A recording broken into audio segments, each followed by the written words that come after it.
दूसरे अध्याय का 16वां श्लोक। सबसे पहले इसका उच्चारण देखें, फिर हिंदी अनुवाद देखें, फिर इसका भावार्थ हम समझेंगे। नासतो विद्यते भावो ना भावो विद्यते सतः उभयोरपि दृष्टोऽन्तस् त्वनयोस्तत्त्वदर्शिभिः। इसका हिंदी अर्थ, असत वस्तु की तो सत्ता नहीं है और सत का अभाव नहीं है। इस प्रकार इन दोनों का ही तत्वज्ञानी पुरुषों द्वारा देखा गया है।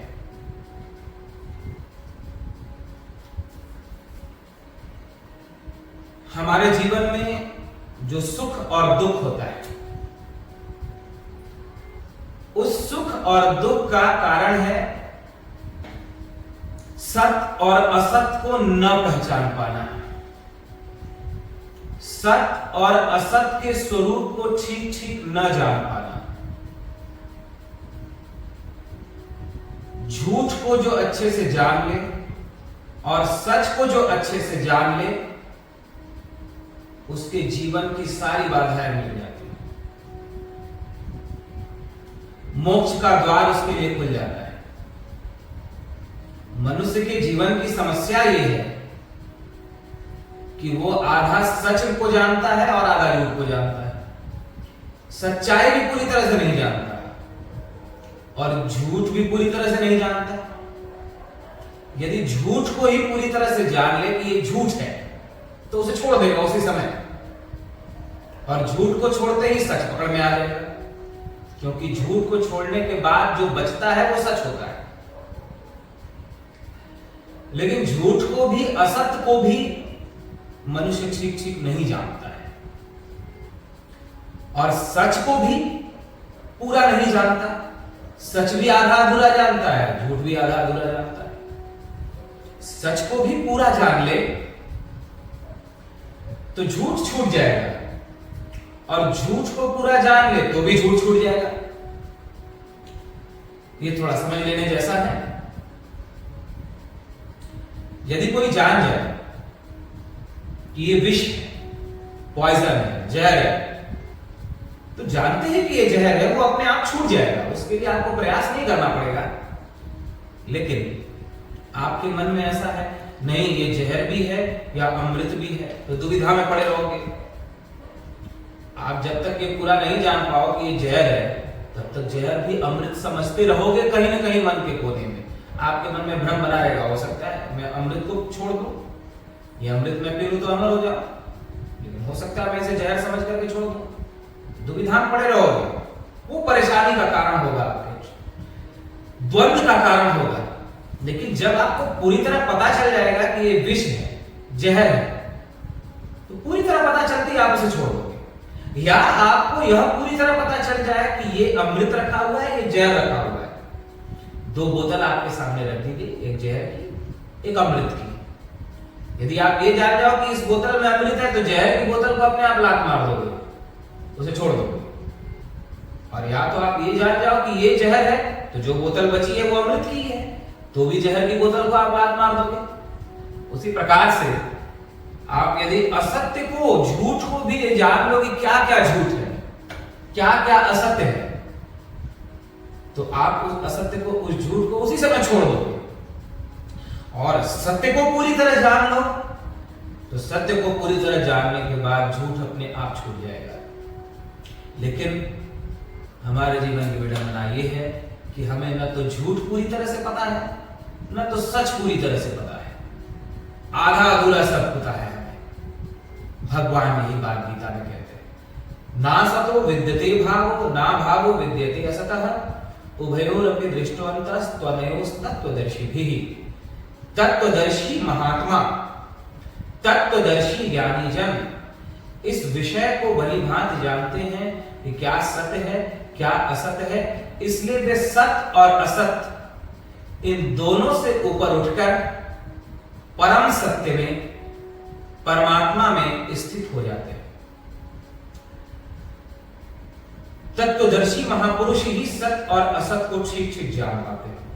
क्या सत्य है, क्या असत है, बाकी सब बीच में लटकते रहते हैं।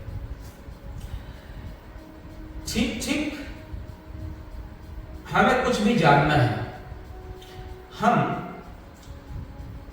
सुख और दुख का अनुभव जीवन में करते हैं, उसके पीछे कारण यही है कि हम जिन भी वस्तुओं से जुड़े हुए हैं, जिन लोगों से जुड़े हुए हैं, हमारे मन में कहीं ना कहीं ऐसा बैठा रहता है कि ये सब कुछ सदा मेरे साथ रहने वाला है। कभी कभी यदि किसी की शव यात्रा निकलती हो या हम स्मशान में जाते हो, उस समय तो हमें ऐसा लगता है कि अरे एक दिन हम भी मर जाएंगे, एक दिन हमें भी लोग राम राम सत्य है करते हुए ले चलेंगे, एक दिन हमें भी ऐसे ही जला दिया जाएगा, एक दिन ऐसे ही हमारे सिर को भी डंडे से पीट कर जलाया जाएगा, क्योंकि जब शरीर को जलाया जाता है तो जो खोपड़ी है वो जल्दी नहीं जलती, सारा शरीर जल जाता है और कितने लोग वहां से हट जाते हैं, लेकिन खोपड़ी जल्दी नहीं जलती। शरीर जलने के बाद वो खोपड़ी गिर जाती है नीचे अलग से। तो जो सावधान लोग रहते हैं वो खोपड़ी को फिर से आग में डाल करके उसको फोड़ फोड़ करके उसे जलाते हैं।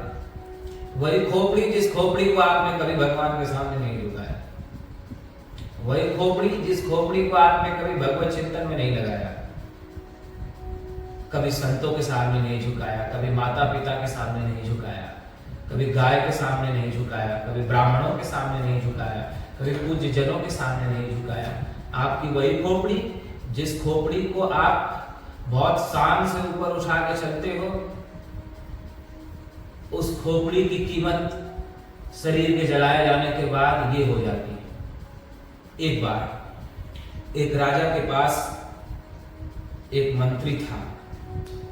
मंत्री ने राजा से कहा, महाराज आपके आश्रम में जब आप जाते हो, जो संतों की आपने आश्रम बना रखा है, तो वहां आप संतों को प्रणाम करते हो, शीश झुकाते हो, अपना मुकुट भी नीचे रख देते हो, और आपके आप महल में भी यदि कोई संत आते हैं तो आप उनको भी अपने सिंहासन से नीचे उठ करके प्रणाम करते हो, शीश झुकाते हो, उनका आदर सम्मान करते हो, स्वागत सत्कार करते हो। आप इतने बड़े चक्रवर्ती सम्राट हो, आपको ये शोभा नहीं देता, आप क्यों सिर झुकाते हो? राजा ने कुछ दिनों के बाद मंत्री को 3 सिर दिए, 3 खोपड़ियां दी। एक भैंसे का सिर था, दूसरा मनुष्य का सिर था और तीसरा बकरे का सिर था। मंत्री से कहा कि जाओ इसे बाजार में बेच कर आओ, कौन कितनी कीमत में बिकता है ये मुझे आकर के बताना। बकरे का सिर, भैंसे का सिर और मनुष्य का सिर लेकर के मंत्री गया, बाजार में घूमने लगा, लोगों को दिखाने लगा। बकरे का सिर भी बिक गया, उससे थोड़े अधिक दाम में भैंसे का सिर भी बिक गया। कई दिनों तक घूमने के बाद भी मनुष्य का सिर नहीं बिका, क्योंकि जिसके पास भी मनुष्य का सिर लेकर के जाता होगा, ये हमारे किसी काम का नहीं, मैं इसको क्यों खरीदूं, इसको खा भी नहीं सकता। और यदि मैंने ये खरीद लिया और कभी पकड़े गए तो लोग यही कहेंगे तुमने किसी मनुष्य को मार करके इसका सिर रख रखा है, तुम कारागार में चलो, तुम्हें जेल भेजा जाएगा, तुम अपराधी हो। नहीं नहीं भैया, हम इस सिर को नहीं लेते, नहीं तो ये खाने का काम आएगा, बल्कि घर में रखने से बाधा में और फंस जाऊंगा, समस्याएं और आ जाएंगी हमारे ऊपर, मुकदमा और लग जाएगा। मंत्री ने बहुत प्रयास किया, नहीं बिका। राजा के पास आया, राजा ने कहा हाँ बताओ किसका क्या मूल्य लगा और कितनी कीमत मिली। मंत्री ने कहा महाराज बकरे का सिर भी बिक गया, भैंसे का सिर भी बिक गया, लेकिन मनुष्य का सिर तो बिका ही नहीं। राजा ने कहा मनुष्य तो सबसे श्रेष्ठ प्राणी है, 84 लाख योनियों में सबसे श्रेष्ठ कौन बताया गया है? मनुष्य बताया गया है। लेकिन क्या कभी पशुओं से आप लोगों ने पूछा कि मनुष्य श्रेष्ठ है? बिना पशुओं से पूछे ये घोषणा कर दी गई कि मनुष्य ही सबसे श्रेष्ठ है। अब पशु भी यही सोचते हैं कि हम ही सबसे श्रेष्ठ है, ये मनुष्यों को देखो। ये इतने बुद्धिमान होकर के भी हमसे भी गिरा हुआ आचरण कर रहे हैं। आप पशुओं को देख करके हंसते हो और पशु आपको देख करके हंसते हैं, लेकिन बिना पशुओं से पूछे आपने घोषणा कर दी कि मनुष्य ही सबसे श्रेष्ठ है। पशुओं का आचरण तो देखो, उनका संयम तो देखो, उनके लिए जो प्रकृति ने नियम बना दिया वो उसी में रहते हैं, उससे बाहर नहीं जाते। लेकिन फिर भी मनुष्य कहता है कि मैं ही सबसे श्रेष्ठ हूं, 84 लाख योनियों में मैं सबसे श्रेष्ठ हूं। राजा ने मंत्री से कहा कि मनुष्य का सिर नहीं बिका तो इसे फ्री में बेच देते, फ्री में किसी को दे आते।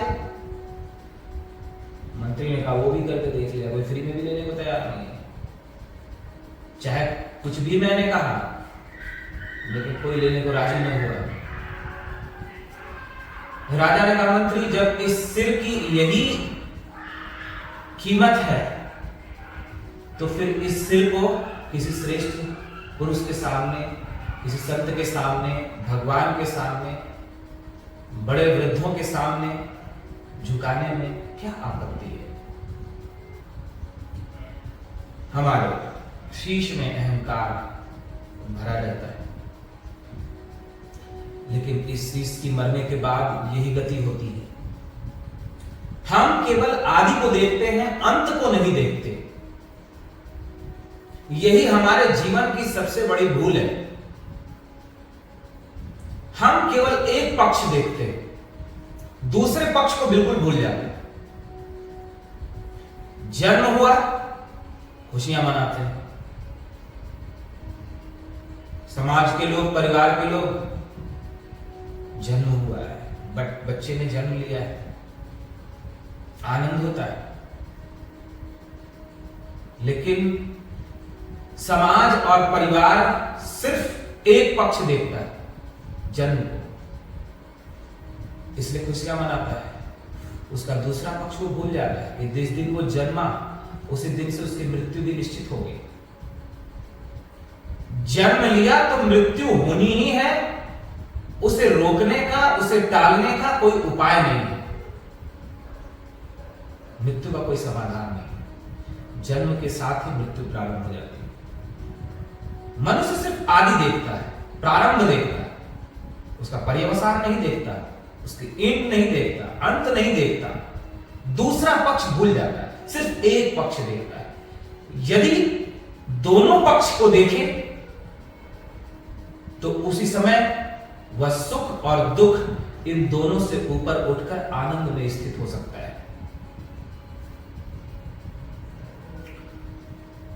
अपने स्वरूप में स्थित हो सकता है, आत्मा को जान सकता है, परमात्मा की पहचान उसे हो सकती है, परमात्मा से उसका संबंध हो सकता है। लेकिन वो सिर्फ एक पक्ष को देखता है। सुख जब हमारे जीवन में आता है तो हम सिर्फ सुख को देखते हैं, लेकिन सुख के ठीक पीछे दुख भी रहता है, उसका हम विचार नहीं करते, उसे हम देख ही नहीं पाते। हमें ऐसा लगता है सुख आ गया, बस ये रहने वाला है, ये जाने वाला नहीं है। हाँ, मन के किसी कोने में बैठा रहता है कि कहीं चला ना जाए, कहीं चला ना जाए, और वो जाए नहीं, जाता ही है। आप में से कोई भी बता दो कि ऐसा कौन सा सुख है जिसे प्राप्त करने के बाद दुख नहीं आया? किसी भी सुख का नाम बताओ, ऐसा कौन सा सुख है संसार का जिसे प्राप्त करने के बाद पीछे दुख न झेलना पड़ा हो, पीछे दुख न आया, पीछे दुख का सामना न करना पड़ा, केवल सुख ही सुख रहा हो? कोई भी एक सुख बताओ। आप परेशान हो जाओगे खोजकर। जीवन में ऐसा कोई भी सुख आपके नहीं आया जिस सुख के पीछे दुख न आया। यदि धन का सुख भी आया तो उसके पीछे भी दुख आया ही आया, किसी न किसी रूप में दुख आया। धन आया, शराब पीने लग गया,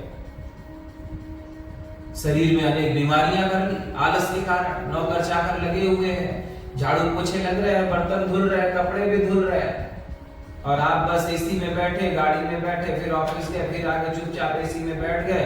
कुछ समय के बाद डॉक्टर ने कह दिया सूप पी करके रहो, उसके बाद कुछ भी खाया तो हमारी गारंटी नहीं है, शुगर बढ़ जाएगा, बस 2-4 दिनों में गए काम से।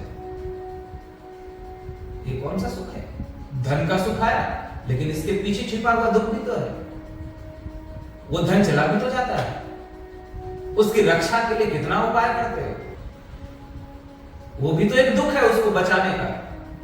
बचाने के लिए जो आप प्रयास करते हो, जो कष्ट झेलते हो, वो भी तो एक दुख है। उसको कैसे हम बैलेंस करें, कैसे इनकम टैक्स से बचें, कैसे हम सरकार के सामने प्रस्तुत करें, ये भी तो एक समस्या है, ये भी तो एक दुख है। किसी भी एक सुख का नाम आप नहीं बता सकते जिस सुख को प्राप्त करने के बाद पीछे दुख ना आया। इतना ही नहीं, किसी भी ऐसे दुख को भी नहीं बता सकते जिस दुख को पाने के बाद पीछे सुख ना आया। लेकिन हमारे जीवन की समस्या क्या है? सुख आता है तो हमें लगता है अब तो सुखी सुख है, सुखी सुख है, सुखी सुख है। लेकिन कुछ समय के बाद दुख आएगा, इस पर हमारा ध्यान जाता ही नहीं। सुख पाने के बाद सुख को गले लगा लेते हैं, लेकिन ये नहीं भूलते कि इसके पीछे दुख भी खड़ा, उसको भी गले लगाना है थोड़े समय में ना, सिर्फ सुख। फिर दुख आता है तो हमें लगता है तो दुख ही दुख जीवन में रहेगा, कभी सुख आएगा ही नहीं। लेकिन उसके पीछे ही सुख खड़ा है। दुख के थोड़े समय के बाद सुख आता ही आता है। दिन होता है तो रात भी होती ही होती है। सूर्य का उगना, रात के आने की तैयारी शुरू हो जाती है। दिन उगते रात तैयार होती जाती है, रात तैयार होती जाती है, और फिर पूरी तरह से रात प्रकट हो जाती है। रात आती है, धीरे धीरे धीरे धीरे धीरे धीरे धीरे धीरे दिन आने की तैयारी करने लगता है। ये चक्र चलता रहता है। ऐसे सुख आता है, वो दुख की तैयारी करता है। सुख आया तो दुख तैयार रहता है कि मेरा नंबर है। दुख आया तो सुख भी तैयार रहता है कि थोड़े समय बाद मेरा नंबर है। सर्दी आई तो गर्मी तैयार बैठी रहती है कि अब मैं आऊंगी।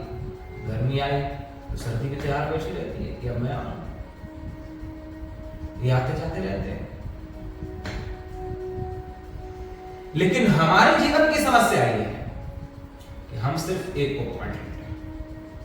सुख आया तो बस सुख ही सुख, दुख आया तो बस दुख ही दुख, उसी को पकड़ के बैठ जाते हैं। लेकिन भगवत गीता में भगवान श्री कृष्ण कहते हैं, ना सतो विद्यते भावो, ना भावो विद्यते सता। सत्य सत्य ही है, असत्य असत्य ही है।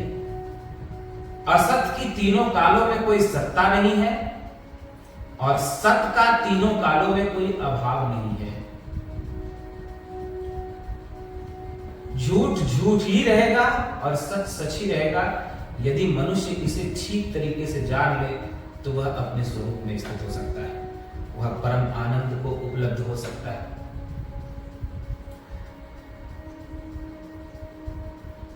हमें सुख या दुख क्यों होता है? इसलिए हमें सुख या दुख होता है क्योंकि हम किसी भी चीज को शाश्वत समझते हैं कि अभी मेरे पास जो धन आया है वो हमेशा रहने वाला है, इसलिए हमें सुख होता है। जिस क्षण हम ये जान जाएंगे कि ये धन आया लेकिन ये सदा रहने वाला नहीं है, और कुछ भी नहीं तो मृत्यु के बाद तो नष्ट हो ही जाने वाला है, ये छूट ही जाने वाला है। ये यदि हम ठीक ठीक जान लें कि नाश ही इसका अंतिम पर्यवसान है, नाश ही इसकी अंतिम गति है, इस संपत्ति की, इस धन की। ये ठीक ठीक हमें समझ में आ जाए। ठीक ठीक समझ नहीं आता, आधा लगता है कहते हाँ ये सब तो नष्ट हो जाने वाला है, ये सब छूट जाने वाला है, मृत्यु के बाद तो सब नष्ट हो जाएगा। कहने को तो बड़े प्रेम से कह देते हैं, लेकिन भीतर में कहीं ये बैठा रहता है कि ना ना ये तो सदा रहने वाला है। इसलिए उसमें आसक्त रहते हैं, उसमें सुख भोगते रहते हैं, सुख ढूंढते रहते हैं। लेकिन जिस दिन जिस क्षण हम सच में ये जान जाएंगे कि ये धन नष्ट हो जाने वाला है, इस धन की गति नाश है, संसार की गति नाश है, तो फिर इनसे ज्यादा प्रेम क्यों करना? जिस क्षण हम ये जान लेंगे उसी दिन हमारे जीवन का दुख समाप्त हो जाएगा, परम शांति। और जब हम ये जान जाएंगे कि ये सदा नहीं रहने वाला है तो सुख भी समाप्त हो जाएगा। क्योंकि जब आप जानो कि ये सदा नहीं रहना, तो सुख भी क्यों उससे आप उस पे आसक्त होकर सुख क्यों भोगोगे? और नष्ट ही हो जाने वाला है तो फिर दुखी भी क्यों होगे? क्योंकि वो नष्ट हो ही जाएगा कुछ समय के बाद, चाहे अच्छा है या बुरा है। यदि बुरा है तो बुरा भी नष्ट हो जाएगा, तो फिर दुख भी नहीं होगा। ये जान करके बुरा नष्ट हो जाएगा, ये हमेशा नहीं रहेगा। और अच्छा है तो उससे सुख भी नहीं होगा, क्योंकि अच्छा भी सदा नहीं रहने वाला है। तो आप उसमें सुख की आशा नहीं करोगे। सुख और दुख इन दोनों से ऊपर है आनंद। उस आनंद को उपलब्ध हो गए। आनंद कभी नष्ट नहीं होता, आनंद सदा एक जैसा रहता है, आनंद कभी परिवर्तित नहीं होता। सुख दुख में बदलता है, दुख सुख में बदलता है, लेकिन आनंद कभी नहीं बदलता है। आनंद समुद्र के जैसा है, सुख दुख तालाब के जैसे है। तालाब गर्मी के दिनों में सूख जाएगा, बरसात के दिनों में लबालब भर जाएगा, लेकिन समुद्र सर्दी गर्मी बरसात कोई भी महीना एक जैसा रहेगा और उसकी कोई था नहीं, कोई सीमा नहीं। उसी प्रकार संसार का सुख दुख कभी तालाब के जैसा भर जाएगा तो कभी बिल्कुल सूख जाएगा, लेकिन परमात्मा को पाकर जो आनंद उपलब्ध होता है वो आने जाने वाला नहीं होता है, वो समुद्र के जैसा एक समान रहता है, अथाह होता है, अपार होता है। इसलिए भगवान कहते हैं कि सच और झूठ को भी ठीक ठीक मनुष्य नहीं जानता, आधा अधूरा सच जानता है, आधा अधूरा झूठ जानता है, इसलिए उनमें फंसा रहता है। लेकिन तत्वदर्शी महापुरुष सत और असत इन दोनों के स्वरूप को ठीक ठीक जान लेते हैं और परम आनंद को प्राप्त करते हैं। सच को भी पहचानो, झूठ को भी पहचानो। सिर्फ जान जाओगे कि ये झूठ है, सिर्फ जान जाओगे कि ये सच है, उसी समय आप अपने स्वरूप को, आत्मा को उपलब्ध होगे, परम आनंद को उपलब्ध होगे। ये गीता का संदेश के उपदेश इस श्लोक के माध्यम से हम लोगों ने जाना। हो सकता है कल इसी श्लोक पर हम लोग फिर विचार करें। भगवान के दूसरे अध्याय के जो वचन है वो बड़े महत्वपूर्ण वचन है, इसलिए हमें इन्हें गंभीरता से लेना चाहिए और केवल सुनना नहीं चाहिए, बल्कि इसे जीवन में भी विचार कर उतारने का प्रयास करना चाहिए। बोलिए गीता माता की।